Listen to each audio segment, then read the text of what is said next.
Profanity Nation. Yeah, it's the new era of man for some old school fans with a new school brand. We got money on the mic with the plan in hand. And Stat Pat to his left, they go hand in hand. And to the right, we got Simpster, he putting it down. It's the Profanity Nation, we running the town, yeah. It's the Profanity Nation. Hey, welcome to the show. Welcome to the Profanity Nation podcast. You know we are here. We are the voice of the professional fan here every Sunday night at 8:30 p.m. Pacific, streaming live on the Infinity Studio streaming channel on YouTube. Hope everybody's doing good tonight. We've got a great guest, but before we get into who our guest is, let me introduce my co-host as I always do, Mr. Money Mike. What's going on, my man? Yo, I decided to be happy today. That's why I wore our Profanity Nation Championship shirt because I was thinking about the good times. Okay, so you're living in the past. Yeah, I'm living in the past, man. All right, the future all ain't right. gonna Well, look we'll good. get to that in a second there. Stat Pat, how you feeling, my man? Feeling good. We winning right now. Right now. Right now. I don't know. Right now. At least the last second we checked they were, but now we're on live. So, we'll in the minute I said How much time is left? Exactly. it's in the fourth. Oh, shit. Damn. You know about that. You ain't supposed to curse. It's trouble time. Exactly. All right, guys. So, as you know, of course, we are a Lakers show, but we have a special guest today. We're going to go ahead and bring him in soon. We have from Instagram, ball.facts, and he's a homie who totally follows the Ball family, keeps everyone up to date with what the Ball family's got going on. That means Lamelo, Lonzo, and LiAngelo. He's had interviews with LaVar. He's all over the place. But before we get to him, guys, really quick, let's touch base on our Lakers really quick. They are playing right now. They're playing our guys. They haven't been doing good this year. That's for sure. That's an understatement. That's an understatement. LeBron is out and injured, so be it. But they're actually playing okay. And you know all the hype's going to come out and be like, oh, maybe we're better without LeBron. Dumb, exactly. But it happens every time. Yeah, here we go. Money Mike is that guy. Exactly. There's Money Mike. Mike is that guy. We go on the winning streak. What we gonna say then? We're gonna say that we win 3 games in a row. Yeah, are we going? Okay, let's start this up. Let's just start with a win. Let's start this with. Let's just start with a win. All right, guys. Well, we'll see what happens with the Lakers, and we'll get back to that. Hey, it's 91-86. I'm gonna keep track of the score for y'all. All right, keep track of the score. They're playing the other mess on the other side of this island that we call North America, and the Brooklyn Nets, who was the other supposed super team that's playing like shit as well. Yeah, pretty much. But they made a change at least with their coach, and they've got that that spunk right now, at least for that end of it. But let's go ahead. Let's bring on our guest so that he ain't waiting any longer. Let's go ahead and bring on Facts from ball.facts on Instagram. Facts, how you doing? Man, I'm doing great, man. Y'all got it rocking up here. I like y'all whole style, y'all whole flow. This is a nice thing. Well, thanks, man. We appreciate you coming on. Thank you so much. We'd have you in studio, but you're also on the other side of this island somewhere, not near LA. But when you get out this way, get out this way, we will bring you. What's up, Money? Mike? What's up? Hey, man, I gotta ask you, man, why they keep on giving LiAngelo Ball blue balls? Straight up, like. Oh man, he went straight for the jugular. I just want to know, like, is he on the team? He ain't on the team. We gonna bring him back? Like we just seen they done checked him out like 4 times and then cut him every time. Like how many times? Of course, you're talking about the Hornets, guys. Yeah, Michael Jordan. I'm talking about the Hornets, right? Like how? I mean, why they keep bringing them back? You're right. The motives have to be inspected because it doesn't really make sense. And I think they want to change the kind of player that LiAngelo is. Honestly, if you want to turn him into another player, that's a project. That's going to take a while. And the fact that they didn't play him in the preseason, not a big deal, just not in the preseason with his brother, to me showed that they aren't accepting of the type of player he is. He runs the floor, he hustles on defense, he spreads the floor, he shoots the ball, and when you got players like a Terry Rozier or a LaMelo, you don't need a lot of dribbling. Jello isn't a Kyrie Irving. He's not the ball handler like that. But I think they want to change him into that. All right. So I mean, do they have? So let me ask you this. Okay, so they're trying to change him, and that never works when you try and take a player and change him to fit. You take the player and you use what he does well. But the Hornets aren't the only team out there, but they seem like the only team willing to give him a look. They already got LaMelo, so they don't have that pressure of, hey, we have to do this in order to get the guy we want. Why do they keep giving him a look, do you think? And do you think another team may step up and give Jello a chance? I do know there are two other teams that were interested in Jello and giving him a look. For sure, I know that. But that's a good question because people like me say LiAngelo, he's great. So why aren't the other teams seeing it? Could it have something to do with the whole entourage that is the Ball family? Could it be that they don't think he's the right fit, or do they see him not as NBA talent? But that's a lot of questions that we have because when we see him on the court for small amounts of time, we can't get a full assessment and say this guy just isn't good. Then we've seen spurts of greatness. So I'm kind of in the boat too of wondering and looking around. I even did a video where I said, hey, at this point, the Lakers ought to give him a shot because I feel like we just need to see him play. Yeah. I mean, look, he killed the Drew. Like he came over there. I think the last game he scored 56 points. Yep. And they lost every game, but he performed, great. So I think you got to remember their team. They had about 7 players, 6 players at times playing with Lonzo's bodyguard, not the most elite type of guys. And I tell people all the time, Jello was training 2 a days, 3 a days during this time, and he was put out there playing a position he doesn't play point guard with teammates who were, some were good, but a lot were not. So LaVar kind of stacked the odds against him to get him ready to go out to Charlotte where it was going to be an uphill battle and a grind. And even in the Drew League, he didn't have the most impressive performances consistently, but we seen him break out for, like you said, 50 points. Exactly. He definitely deserves a turn. He deserves a chance. I just don't understand why other teams aren't looking at him. Originally when Lonzo came in the league, LaVar was taking a lot of that light and making it quite bright for the Ball family.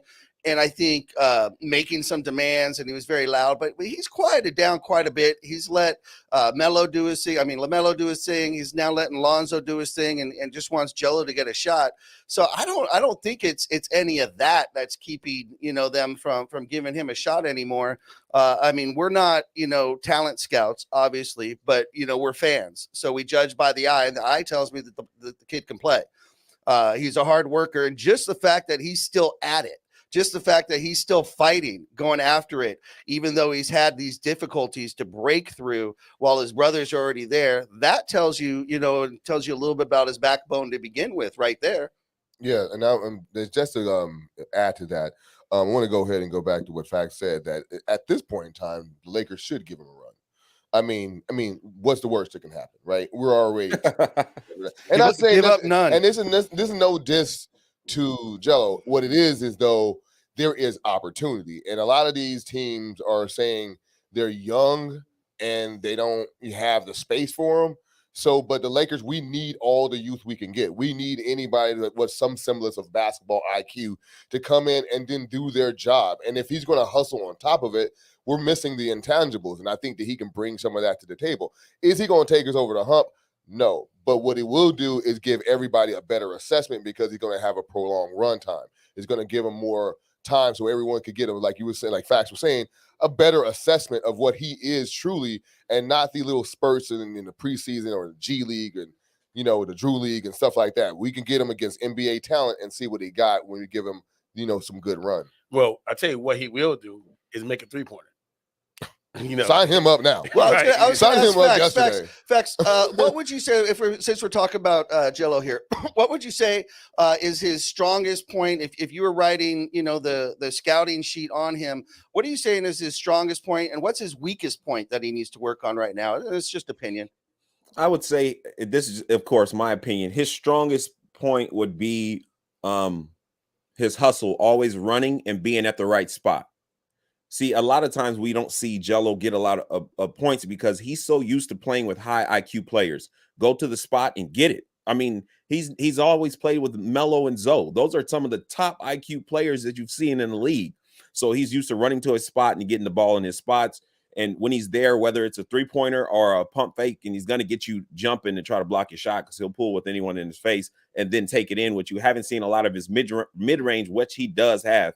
I went to Greensboro for his first game. I wanted to see up close and personal. I made a lot of videos on this guy based off the video. I want to see him in person. So I went, got some front row seats, and he scored 22 points in 24 minutes. And I was so impressed with just his physicality and the way he moved with the size. The guy's 230 pounds, solid muscle, benching almost 400 pounds, something like that. And just the physicality and being in his spots. The weakest point I would say for LiAngelo is his handle, is his dribble.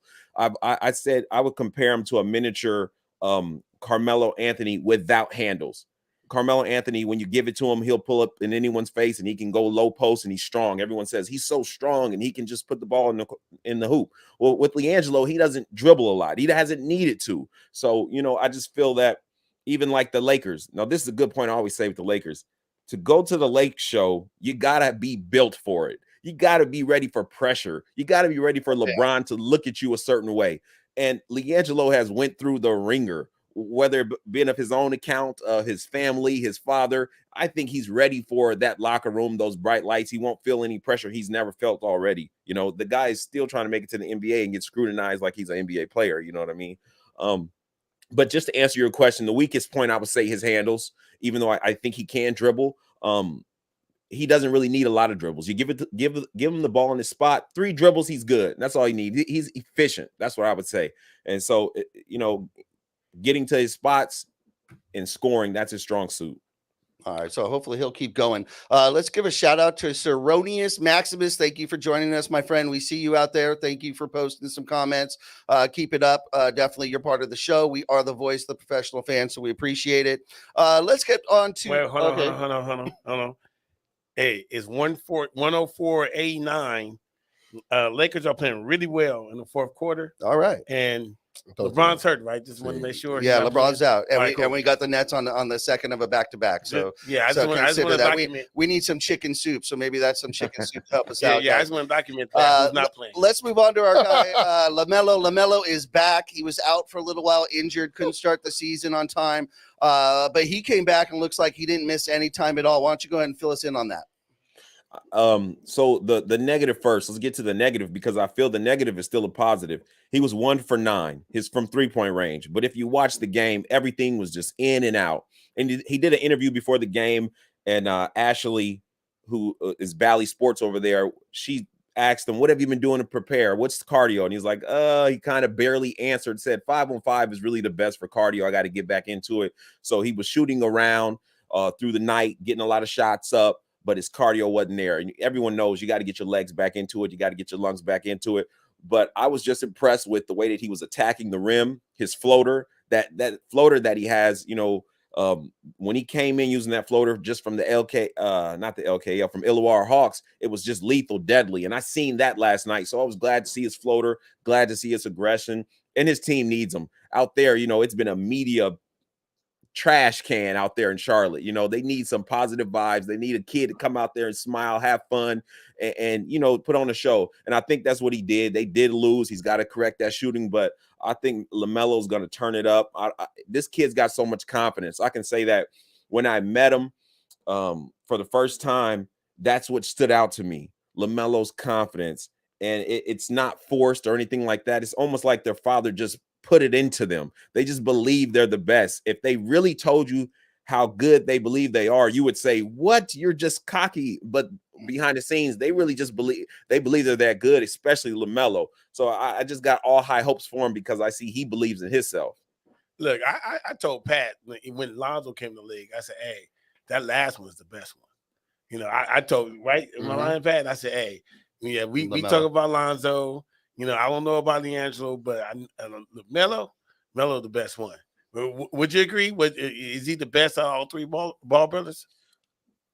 He's the best alone. Like I would say, because this is an offensive league, and so where Lonzo was 20 times better at him at defense and actually shooting. So, but creating his own shot, getting to the rim, that's LaMelo. So I would give LaMelo the slight edge, but 50% of the game is defense. So, just like LaMelo, they lost at the play-in. They lost 2 times, and defense has a lot to do with that. So it's a good argument to say Lonzo could be better because he plays both ends, but I give LaMelo the slight edge right now. So yeah. Yeah, and LaMelo's got time to grow. He's got time to grow into that and learn that. He's going to focus on what he does best right now as he's in the league, and then he'll tighten up some of the weak spots as he moves along.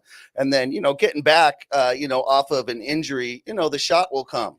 You're rusty, like you said. There is no way to replicate. You could be on the treadmill all you want. There's no way to replicate 5-on-5. So no matter what you do, your wind is going to be down. You're going to have to get back into game shape. There is no other way than playing games to get back into game shape and then to get your timing back. But one of the strong points is, like you said, high IQ. That never leaves. That's always there, and that's always going to pay dividends for LaMelo. Yeah, one thing I know about like Melo is when you can see him on the court, he has that sense of, I don't know, like showmanship. And I think that's where we're talking about entertainment, and we're talking about like a person with that it factor. That's what I see when I come here. Now he has skills. He has shot. He's definitely deadly on the break.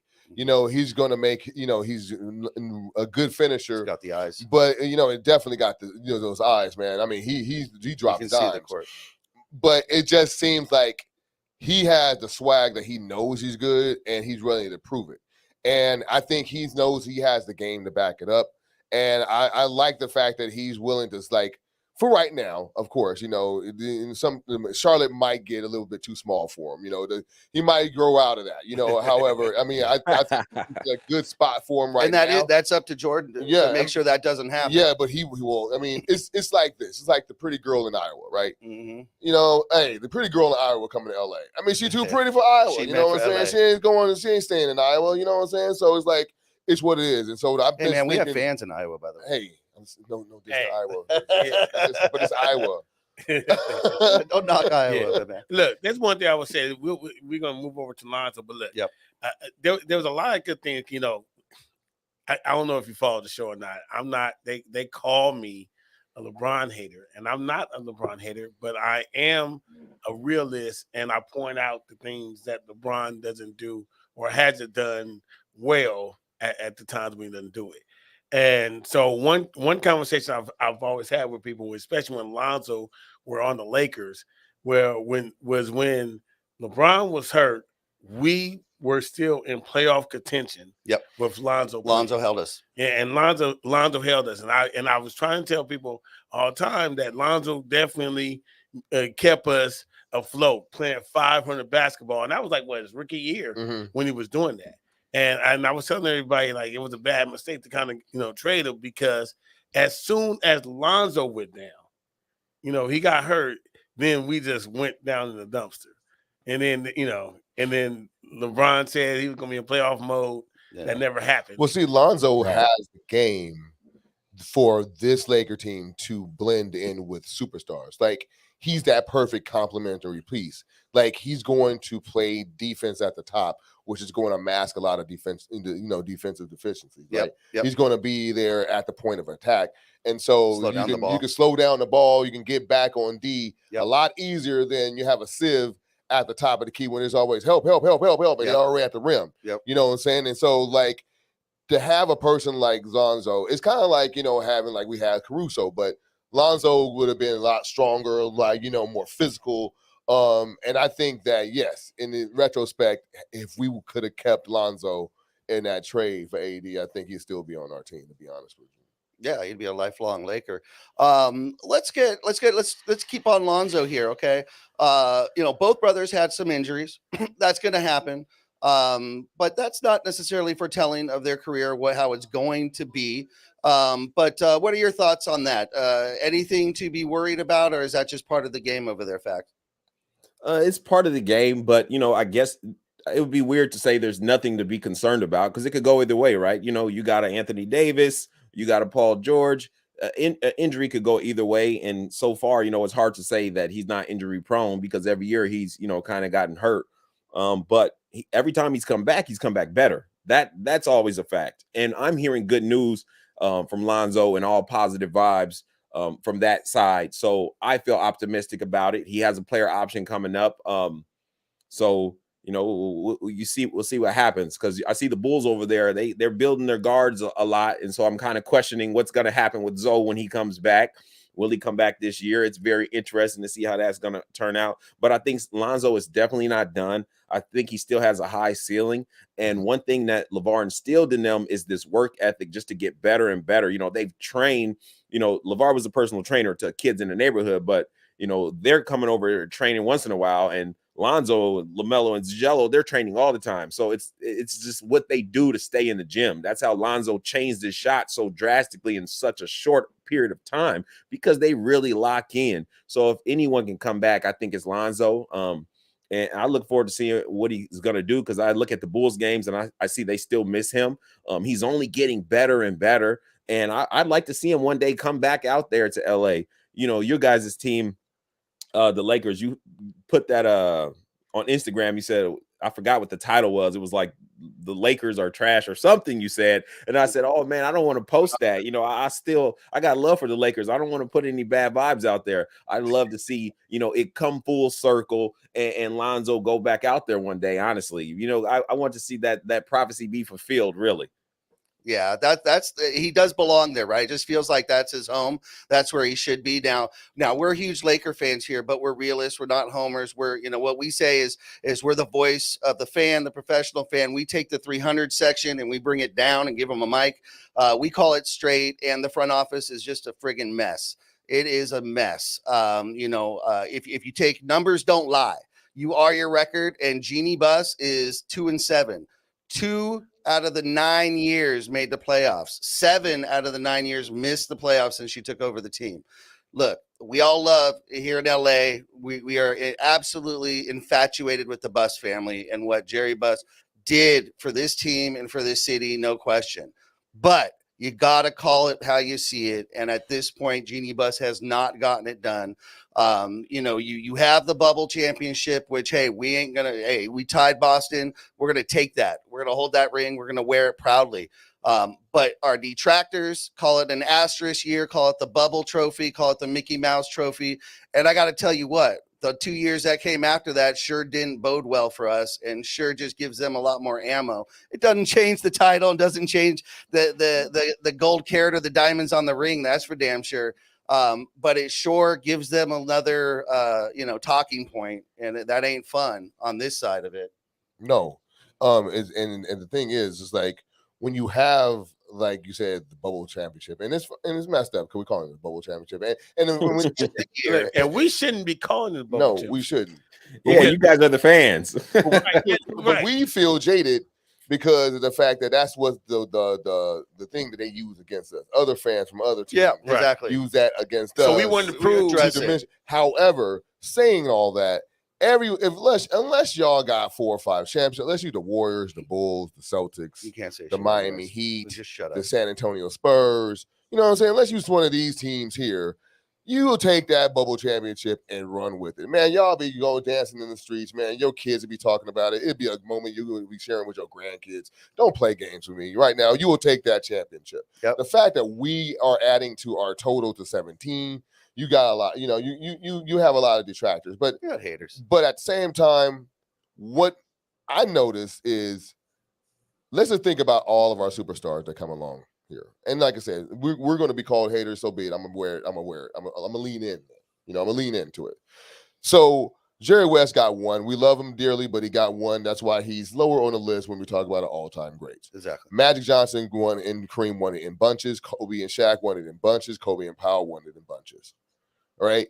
When you're talking about the pantheon of Laker greats, you got to win them in bunches for us to start looking at you in the same light as those other guys. And that's not taking away.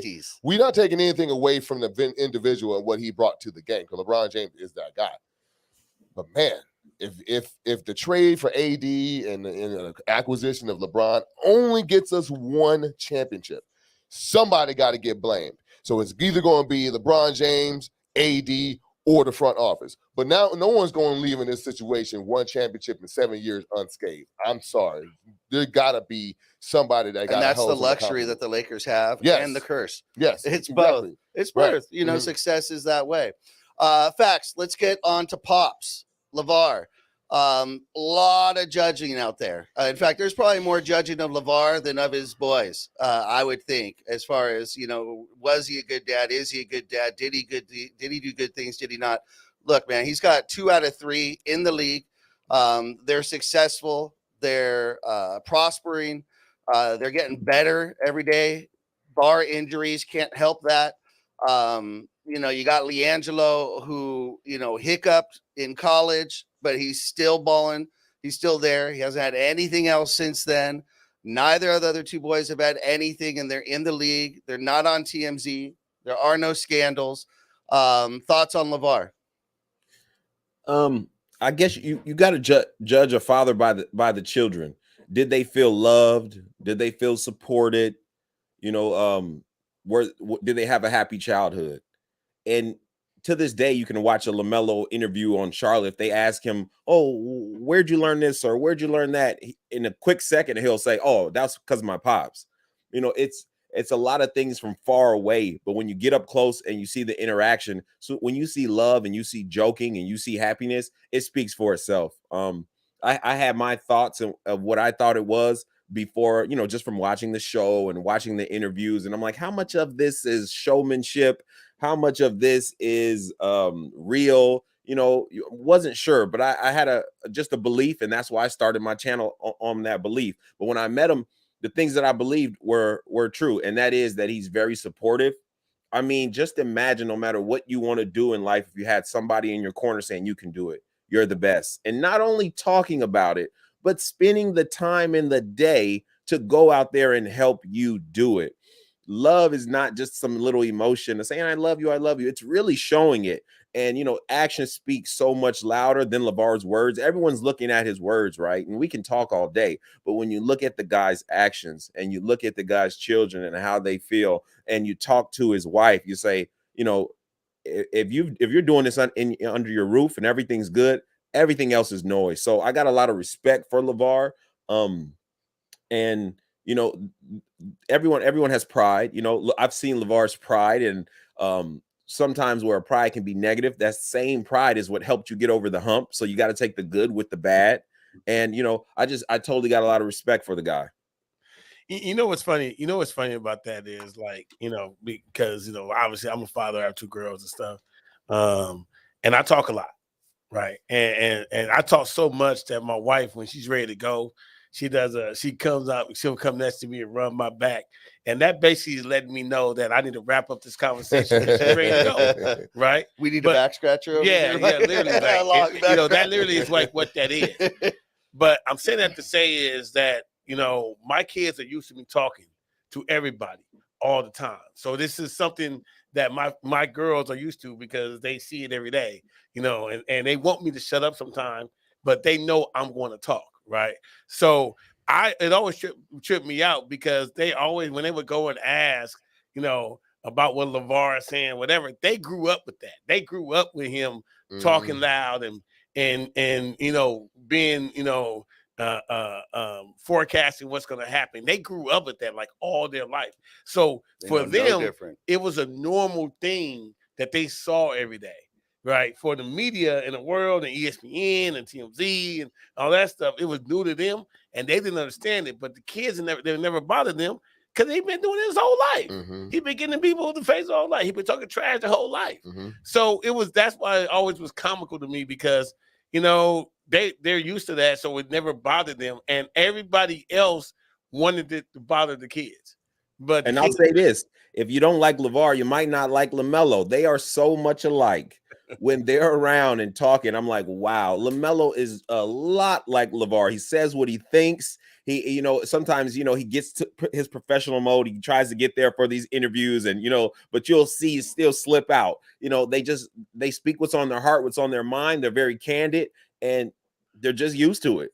Well, yeah, right. And even on when you watch the show, he would have to, you know, LaVar would have to like, hey, LaMelo, you can't be doing that. You know what I mean? You have to reel him in sometime and let him know, like, hey, you going too far, even on his standard. You know what I mean? Right. I could do that, but you can't. But at the same time, look, like I see my daughter, she literally was born on my birthday. And it's the same thing. Like I see a whole lot of me in her, and I'm like, oh, she just doesn't know how to cultivating in them, because I know that when I was a teenager, I was annoying as hell, and I know that she annoys her friends. You know what I mean? Trying to hold her back, man. You got too much energy right now. It's 11 o'clock at night. Keep it calm. You know what I mean? Like, I'm trying to let her know, like, yo, cool. You getting on your friends' nerves right now. Though. I know you are, because I did. You know what I mean? So I get that 100%. That's funny. All right, everybody. We're going to take a quick break. We're here with ball.facts from Instagram. You also have a YouTube channel. We'll plug that in a second. Don't go anywhere. We're going to come back. We're going to find out what kind of drove you to the Ball family and made you want to follow them kind of specifically. All right. We'll be right back watching the Profanity Nation podcast on Infinity Studio streaming channel. Yes, sir. Don't go anywhere.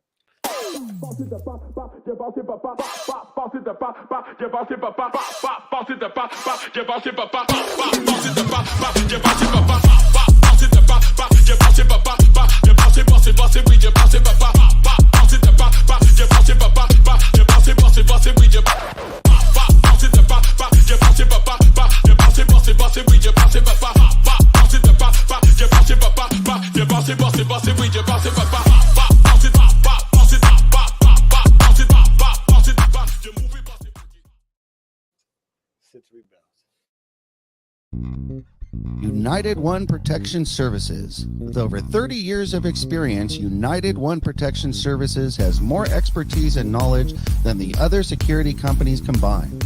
Residential, commercial, municipal, or institutional, United One Protection Services does more than just security. We protect your livelihood. United One Protection Services.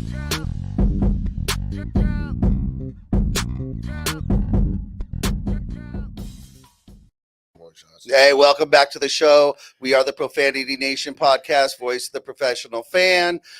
Mike here, Money Mike, is holding up his hands in victory. OMG. Yes. What happened, man? We are officially 3-10. Oh, shit. Okay. With the 1-game winning streak. Yeah, okay. we we beat the Nets. And Kevin right? Durant. And Kevin Durant. So, former MVP. There you go. Look at the right side. There you go. Without Kyrie. Without Kyrie. Without your boy Ben Simmons, I don't think played either. Yeah. And Ben Simmons ain't scored double digits the whole season. No, he ain't. But hey, look, final score 115, 103. Man. You know what I mean? That looks like it was a good win. They scored. Thanks, Erroneous Maximus. We appreciate it. They outscored them by 10 points in the fourth quarter. We got highest score was Anthony Davis, 37 points. But you know who I'm proud of? I'm proud of my double-double with Russell Westbrook, 14 points, 12 assists, and 6 rebounds. Hey, man, I think Westbrook is doing a good job, man. Cook. Awesome. Well, he's doing better. Can't trade him. Yeah, right. He instantly became untradeable. All right, let's get back to Facts here. Facts, what is it? Obviously, you're a basketball fan. Did you grow up a basketball fan? If so, you mentioned the Lakers. Was the Lakers your favorite team? Tell us a little bit about that, and then lead us into how you kind of settled in on following the Ball family. So, yeah, I liked basketball. I was born in Chicago, and I moved throughout Illinois. So, been a Bulls fan, a lot of the time. Now I'm more so of a players fan. Certain organizations traded certain players that I liked, and I started saying, I can't be loyal to these organizations. I need to be loyal to these players. So, I'm more of a players fan right now. But, I grew up shooting hoops or whatever. Not much. Like, my father was always there, but he wasn't a sports guy, so he didn't help me with basketball. So I didn't really start playing basketball until I was a junior, and high school or something like that, maybe middle school. Yeah, middle school. And I always thought, oh, what if I had trained? I would have been so much better. And maybe that played a factor in part of me actually looking at LaVar and going, oh, that's dope. But so that's my basketball background. Just liked watching it, liked to play it, and then I coached Park District basketball. I did 8th grade girls, 4th grade boys. I started getting into those type of things and having fun with kids. And so that's where the basketball stands with me. I get excited about the sport, and somebody jumps up and does all this, And then I guess you asked me how I got started on the Ball family, right? Yeah. What made you settle in and say, hey, I'm going to follow them and make them my priority here? Well, there are tons of great players, and people ask me all the time, like, why not a Ja Morant? Why not a Luka Doncic? Well, I started watching the Ball brothers on YouTube and Chino Hills, just a few games here or there, and I'm like, oh wow, that's pretty cool. They're brothers. Then it kind of get hipped on the story, and I got a little more invested when I found out that wow, their father trained them. They're doing this together, and it was not just a story of basketball. It was a little bit more of a father being supportive of his kids and them doing it together. I just love the story. And so I never thought about making a YouTube channel or anything like that. The Ball family, they had good press. They were in the media. LaVar was doing the circuit. People loved the Ball family. And LaVar was doing, everything was well until Lonzo kind of stopped producing. Throughout the summer league, people were still saying, LaVar, he's a GOAT. Yeah. Then kind of like things, the Lakers started going awry. But whenever I seen the media, how fast they could turn a switch and take you from a great view and to a negative view, I got to thinking like, man, that's just not right. Like that's not fair. And I didn't think about it at first, but the more I seen the negative press on LaVar, the Ball family, and the method that everyone praised not so long ago, I said, man, I want to put a video out there and just tell how I feel. Maybe somebody will like it. I'm not sure about it. So I just made a video. Not thinking about a YouTube channel. I came up with the name ball.facts pretty quickly, just put it out there. Made a couple videos, a month went by, 100 views, something like that. I went back to work like regular, and my phone just got to buzzing in my pocket. Like, and one day when I was at work and 100 views turned to 10,000, 20,000, 100,000. And then I said, wow, I'm on to something. People said, come on, keep speaking. But I really started because I wanted to give a voice that I thought that, okay, we know all the negative things that they've been exhausted. Let me talk about some of the positive things. And also what I seen was there's so many aspects. If you pick one player in sports, you might get bored of a topic. But these were three brothers in playing three different styles in three different places. They had the family unit. They had the show. They had the background. So it was subject matter that people knew a lot about. So the content, people said, how long can he keep talking about this family? You know what I mean? It's been 3 years. 100,000 subscribers on YouTube, 100,000 followers on Instagram, and it just keeps growing because the story keeps going and unfolding.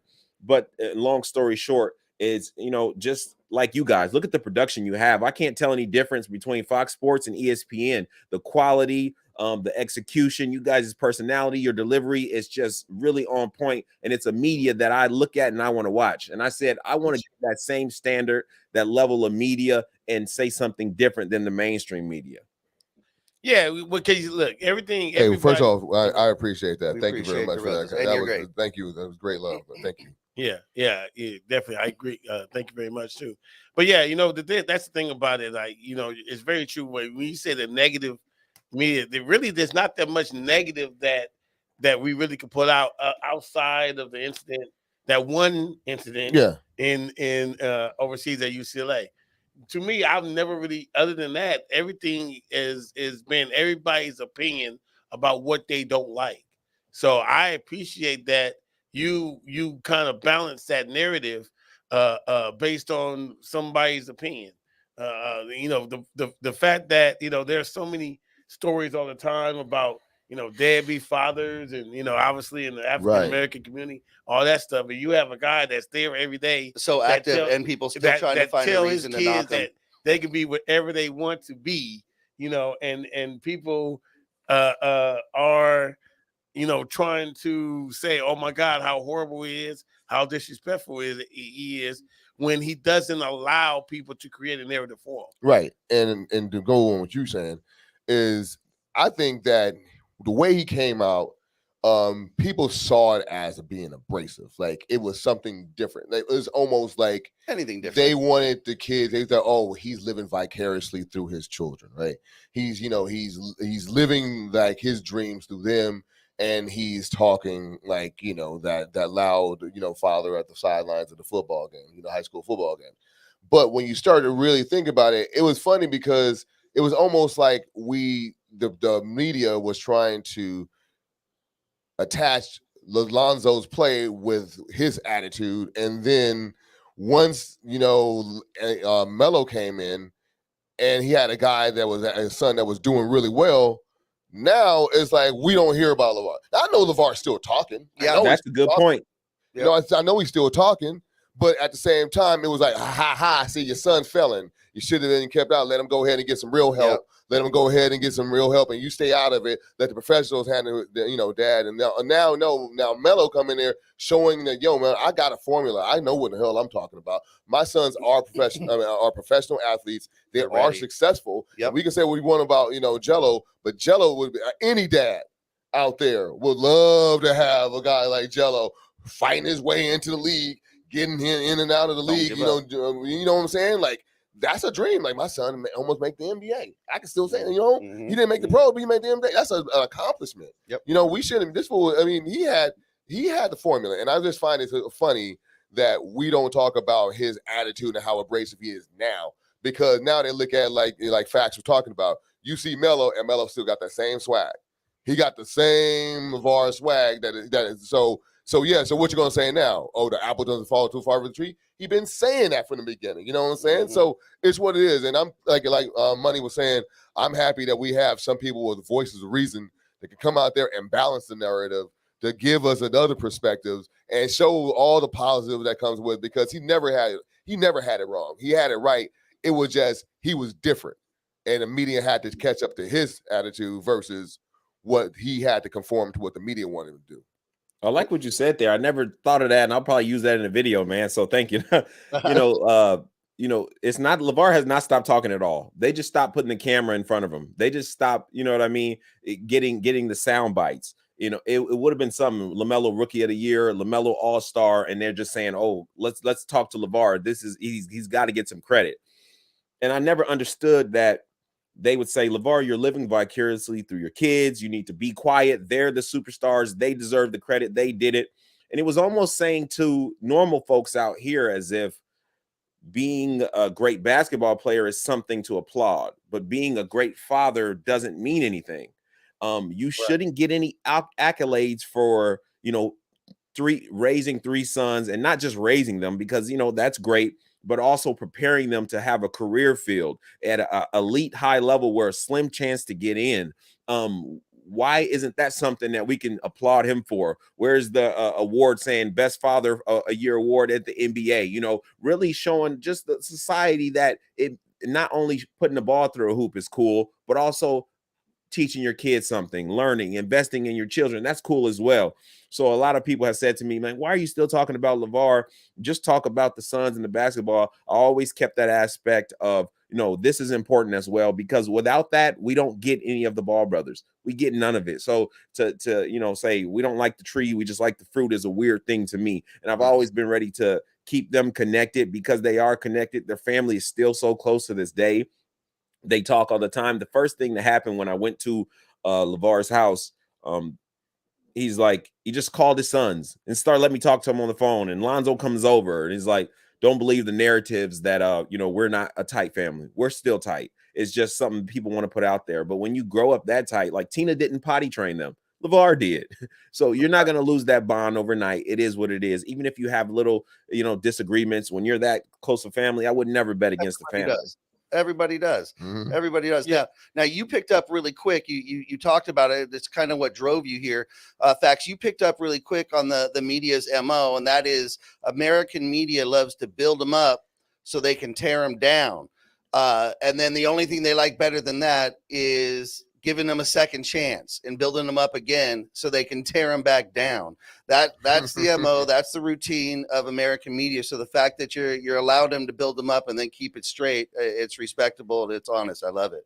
When NBC picked up my interview with LaVar, I said, that's what I wanted to do. That's what it's about. You don't need to go on ESPN or Fox Sports to get the word out. You can come on Ball Facts, and I'll build the platform to a point where it's respectable, to the point where it's recognized, and sources feel okay with adding a link to a Ball Facts channel because it's on par with everything else, if not better.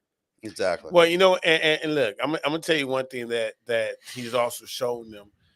He showed them the business outside of basketball, right? Like he showed them how we're gonna take BBB and we're gonna market it and sell, shirts. And then the good parts and the bad parts about it, right? Yep. Take a risk, but go for it. Yeah, what I mean, like and what it takes to to make a shoe, what it takes to get a full blown clothing line where we're able to tour the world, literally off of merchandise where people are lining up like it's Michael Jordan gonna be there, but they come to see you guys based on what they see and how you marketed yourself. That's a whole nother entity that people really don't talk about. I Especially, definitely want to talk about that because you're so right, and that's why LaVar stands on the brand, because that's what really made them more different as well. And I think that was a lot of a threat to the system in general. That was a threat to even the league's sponsors at times, because the people that sponsor them, whether it be the Nikes, the Adidas, or the Gatorade, or this or that, and you're coming out saying, we got our own athletes, so we can put our own shoes out, we can put our own drink out, we can put whatever we have out. And I thought that was so cool, because the NBA, of course, they're going to make money off you, but now you have an opportunity to make more money off yourself than someone else is. And that's okay to split things, but that in itself is huge. Market yourself, right? Because okay, we know that now that LaMelo has a shoe deal, but I guarantee his shoe deal is way better than everybody else's, because he knew, the ins and outs of what it takes. He understands the value and the worth, and those are all things that were taught by LaVar. So you could go to a major company and be like, nope, you're not doing that. No, you're not doing this. This is my number. You let me know if you want to endorse me or not with this number. LaMelo had options, and I know some of the options that he has for sure, and the numbers, and it's ridiculous. He had options because his father built him up a certain way. Even when he pulled him out of Chino Hills, the new coach said, "You're not going to be taking all those shots, Melo." LaVar's like, "I'm going to put you in positions on every team that you can shine. If it doesn't work, I'll take you to another team where you can shine." And LaVar had him globally known. So if you go to a gym right now, LaMelo isn't the high-ranking player in the NBA right now, but you're going to see his shoes everywhere. They had to give him a high number, like he was somebody already, and that's based off of what LaVar did. No one talks about that. All they say is he didn't sign with his father brand, he signed with someone else. That deal is only for so long. He can go back to his father's brand if he needs to, but he wouldn't have that deal without the way that his father branded them. Mm-hmm. Well, he could go back and make the difference if he does go back. LaVar, we all know, the critics, we know LaVar, took some heat, and especially when Lonzo first got in the league. And, we weren't the only ones. You're talking fans and media. There were some players that actually bought into that. And one particularly who's on the Lakers right now, I'm going to talk about him. Okay. He was never one of my favorite players, but he really lost credit in my eyes. And we're talking about Patrick Beverley. Patrick Beverley, I believe he was a Clipper then. And, when Lonzo first came in the game, Patrick Beverley really just laid into him and really, really did and called him out in the media. Oh, I'm going to show the truth. And he's the one who bought in to the LaVar talk and the hype that LaVar was giving more than Lonzo and Lonzo's skill, and I personally still kind of hold it. I mean, he's on the Lakers, so I support him, but I've never been a big fan of Patrick Beverley. He's a talker and so forth, but it wasn't just the media. Some of the players that are in the game, they're in the league, they know what it takes to get there. They bought into it too, and they jumped on board to argue and scream and yell against LaVar and the Ball brothers. I'm not sure if Patrick Beverley was trolling at first or just hyping it up until I seen him not push Lonzo, but kind of like the first matchup, be aggressive towards him. And I thought to myself the same thing. I said, so you're mad because his father believes in him that much? Bingo. I don't know if you have children, Patrick Beverley. I don't know if your father was there for you, but it's a certain thing when you have a son that you really love and you believe in him. And they would say, like, that's barbershop talk, though. You shouldn't talk that way on ESPN. Some people don't change no matter how they are. You ask LaVar about his son when no one's around or when anyone's around, you're going to get the same answer. I believe my son is the best. I believe he has the highest ceiling. I believe he's going to beat it. That's just what he was. So I agree with you. To me, that's a weak take for any of these players to say, like, your father believes in you so much that I'm going to just try to take it to you. I didn't get that either. I'm going to crush your dream here. Yeah. And it's, like you said, that's like, what are we doing here? Like you were mad because he's getting love from places that you would never see. And going back to LaVar, I just think that when he came out, it was people like you said, Senator, it was the fact that some of the players took it upon themselves to go ahead and show him the ropes. But and that's not saying that doesn't happen. That happens all the time in sports. They just don't come out and say they're going to show him the ropes. They show him the ropes and they play. He goes to the line, he goes to the lane, he get knocked down. He's a little bit too hard, a little too aggressive. The pick come a little bit too hard. And welcome to the league. Yeah. That's normal. Welcome to the league. That's normal. But I want to piggyback off that because you're right. Like even LaVar would walk into gyms when they were young and playing against older kids, and he would say, "My boy's gonna beat everybody." And then some of the players like, "Oh, okay, he's talking. Let's try to beat him." LaVar didn't even care that people took that stance. He wasn't in the mindset of, "Oh, you guys are gonna be hard on my sons because I talked about it." And he's like, "Big whoop-de-doo, bring it on." And they made a bigger deal about it that didn't need to be. I mean, I even thought them just putting the spotlight on the players while they talked about it was a little odd, in my opinion, as well. Yep. Yeah, and I think so. Look,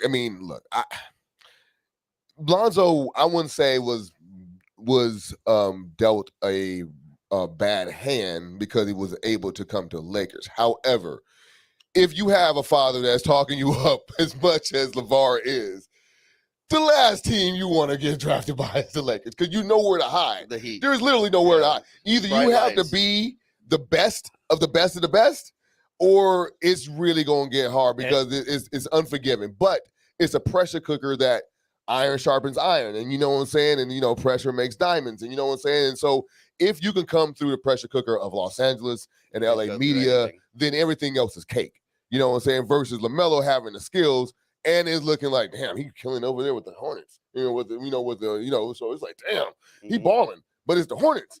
You know what I'm saying? And so the media is there, but it ain't New York media. It ain't LA media. So it's the expectations are different. The expectations are a little bit subdued. And so, yeah, I think that, adding the whole pressure cooker of Los Angeles, having LaVar being really excited about his firstborn son being in the NBA was like everything was like in a microcosm. Everything just pretty much just was what it was. Under a I believe that the Lakers players were a lot to do with that. Like, this is what I say. Lonzo had never been in a place where he had to go into the locker room and take the keys and say, "I'm the guy." His father coached him. He was the guy. You're it. You know what I mean? He's always the number one guy. Even in summer league, they respected him in summer league. Like, yes, Lonzo, this is about you. Then he gets to the team, and Magic is like, this is his team. This is his team. I feel like, but then with Luke Walton and the players, someone forgot to mention it to them. Because I don't feel the attitude of the players were there. Like, Zoe's our guy. We're running with you. And this is just from a perception of watching the game because I didn't know them back then. I didn't see that his teammates bought in like, yeah, he's our leader and he's going to have the banner up there like Magic said. I felt like they were still jockeying for a position. You had Clarkson, you had Ingram, you had Kuz, and it was like kind of like they were on the same team, but I seen people's eyes looking at each other like, who will be the alpha dog? And I feel like Lonzo had never been in a situation where he's like got to take the reins and say I'm the leader. So he did the best he could. But I believe that that's why I say Jeannie Buss, Rob Pelinka didn't handle that situation right. With Magic leaving, as soon as Magic left, I said something is wrong and it's gonna go array, and it definitely did. Yeah, and still is. Well, yeah. But you know what? What I thought was like really, really interesting in that is like a lot of people don't really. I think they don't really understand basketball and the type of player that Lonzo was or is. Especially at that time. And the reason why I say that is because everybody had the expectation that he was going to come out and just be like 100% amazing and whatever. But I always remind him. I said, "Yo." When Chris Paul came into the league, Chris Paul wasn't Chris Paul. You know what I mean? He had to build up to be Chris Paul. Steph Curry, same thing. Same thing. Yeah, Steph Curry had to build up because of the position that they play. Yep. Point so guard isn't just coming. Yeah, I like that. Yeah, it's very rare that Magic did, but it's very rare that a player in his position would come up and they would get even like John Morant. We really weren't looking at John Morant to be like what John Morant is now. Yeah, because John Morant was like Murray State and skinny. Right, you know what I mean? You know what I'm saying? Like, and now he filled into that body, and now he's a problem. And Tatum the same way. Like, there's so many players that people that they like wrote him off, and I'm like, you guys not even allowing him to develop to be in who we could be in the game. So I definitely love that he was able to excel. Where he is. I'm like, oh my God, this guy is actually really good. For that reason, because it's like I feel like people just had a disconnect to understand the type of player he is. He's not a player that's going to go hide in the corner and wait for the ball. Right. You know what I mean? That's easy. If you're a shooter, you're just going to go. You're going to post up on the outside the line and wait for the pass. You know, he's got to control. He's the general of the floor. That's a lot more responsibility. The timing is different. The speed of the game is different. The caliber of the players are different. The strength of the players is different. That takes time for the point guard position to gather. Well, there's a couple things, right? So when he was in high school, when he was in college, I was watching him at UCLA, and he was shooting the ball like pretty much Steph. Like he was shooting those long 3-pointers, and that was like kind of like the thing. And so they thought that he was just coming and going to be raining. But then when people started looking at the shot, then they just start focusing on his shot mechanics. And it was a whole big thing about his shot mechanics were a little off. He's not making a shot because his shot is like a little ugly or whatever it happened. And he, of course, right now, look at him. It just he's now like, mid to high 30s now in a 3-point shooter. Like, so he's definitely adjusted his shot. His shot looked a lot better. I mean, I think he's going to come back. He will get to around 40 at the like I was saying, around 6 years in the league. He will have that shot. But everything was easy to pick on. You know what I'm saying? There were things to look at. There were little things to nitpick. And it was just the noise of LA. I just thought it was just like overwhelming. And somebody shouldn't have that kind of, pressure on him coming into, like I said, the organization of the Lakers. All right. Yeah, I agree. Hey, facts. We're getting we're getting towards the end of the show here, and we always finish our show with a segment we like to call Money Mike's Out of Bounds. So Money Mike is going to share his thoughts or opinions on a topic, and it's really simple. He just wants to know if we all think that those thoughts are in bounds or out of bounds. Money Mike? Now, facts. Hey, let me just say you. First of all, you have to agree with me because you're on our show. Yeah, you don't have to. Your name is Fats. So we're gonna speak to Fats, and here we go. So hey, look. We're gonna go back on these Lakers, right? We see what the Lakers are doing, and from the beginning they've been trying to trade Westbrook, for whoever they could get. Now they're talking about they're trying to trade AD for whoever they could get. Now, here's my question: am I out of bounds for saying that LeBron James has like a force field around him, and no one is allowed to say anything negative, or maybe trading LeBron is like probably the best thing that we could do to get for him? You know what I mean? So am I out of bounds to say why is there a force field around LeBron when nobody feel like they want to say anything negative about him? I think people should speak the truth about LeBron just like they speak the truth about Westbrook and AD. All right, you're up, Facts. Is he in bounds or out of bounds? My good sir, you are in bounds. There you go. There you go. All right. And I'll tell. Is that it? Or can I say why? Back it up. You're in bounds. I mean, he's getting to the latter years of his career. He can't carry a team right now. And it's not a bad thing that you want to be traded because it means you have value. And right now he's their poster child and he can't be touched and he won't be touched. But I don't think that's right because when he's all said and done and he leaves the Lakers organization, what shape is he leaving it in? And so I think he should be able to be the same way as Russell Westbrook needed to recognize, okay, come off the bench.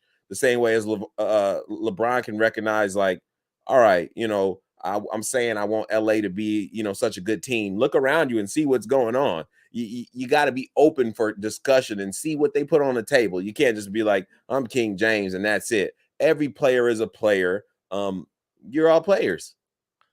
So you're all susceptible to that. I think first of all, Mike, I understand where this is coming from, and I know this is not hate, but there's no way we're trading LeBron James. No, I'm just saying, and I'm saying there's no way. There's no honestly, if we're talking about the Lakers organization, right?